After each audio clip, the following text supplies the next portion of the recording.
Hello, ni hao, guten Tag, hola, bonjour, and many others. I wish I could greet all of you in your native language, but unfortunately, there are too many. So I hope you found this video because of two reasons. Number one, because you want to learn a new language. Number two, because you want to know a better way of learning that language. Well, you're in luck, because after this video, you know everything that you need to know to start using whatever language you want to learn, and there's a good chance that after today, you'll start speaking that language. By the way, there are many language programs out there that will have you pay hundreds or even thousands of dollars to learn variation of this trick. If you have ever been tempted by one of these ads, just close that window, tear out the ad, and ignore it. I don't believe anyone should be selling common sense, and I don't believe you should be buying into it either.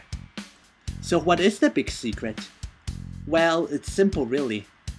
You're having trouble learning a language because you're not using it. It's that simple. The way we learn language, or possibly anything else for that matter, is by actively using it. When we were babies, we learned to speak by mimicking the sounds of the others around us. We made a whole bunch of sounds before we came up with something like foo or mom, mill. No, we weren't fluent either, and our parents had to decipher what we were trying to say. And through a series of interactions, we learned other words, started forming sentences, until we got to where we are today. I think most people's problems with learning a new language has to do with the old chicken and egg situation. In order to learn language, you have to use it. But in order to use it, you have to know it. So most people just try to memorize as much as they can, and frankly, that doesn't work so well. So instead, I would like to suggest the following approaches. Approach number one, the traveler's approach. This is probably the most effective approach I've tried so far. No, just living in a country doesn't make you learn language, although it does make practicing it a lot easier. What you should do is look up, or better yet, ask a local how to say a few useful phrases, and then put them together in different combinations to get your meanings across. Approach number two, the language buddy approach. Sometimes, a local may not want to speak with you in their own language. This may be the case if you speak English, and you're in a country like Germany where everyone speaks English relatively well. So at least in the beginning, I would suggest working with a language buddy simply because it's not only easier, your buddy will wait for you if you need to look up words in a dictionary, but you can also practice writing by exchanging text messages and emails. Approach number three, the role-playing approach. For this approach, you need a movie that you like and the subtitles for it. Start by jumping ahead to your favorite scene and imagine that you're in a rehearsal.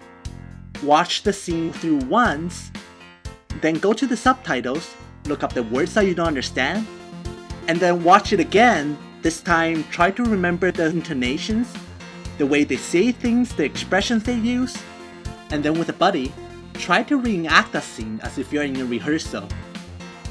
This approach is useful to get an idea of a language, how to speak it, how it sounds like, but it doesn't put you in a situation where you learn how to speak naturally in a conversation.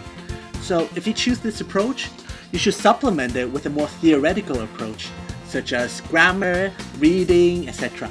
We'll get to that in a second. Approach number four, the audiobook approach. Yeah, I know, this is probably the oldest trick in the book, but it does help you learn new vocabulary and listen to what a language sounds like. So how to use this approach is really simple. Find the book that you want to read and find the audio for it, and just follow along.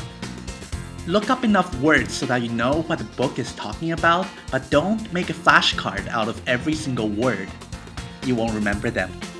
Just follow along as much as you can, and little by little, you're going to see an improvement as time goes by. Approach number five, the theoretical approach. For this approach, you'll need a grammar book with exercises, a pronunciation guide with audio, and a book that you can read, at least with the help of a dictionary. Plan your week so that you'll work on all three components at some point. For example, Monday grammar, Tuesday pronunciation, Wednesday reading. or in any order that you want. No, it's not the most effective method, but it does give you the opportunity to practice.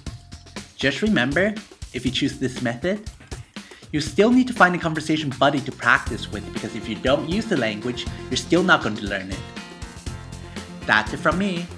If you know any other method that have worked for you, write about them in the comment section and share with everybody.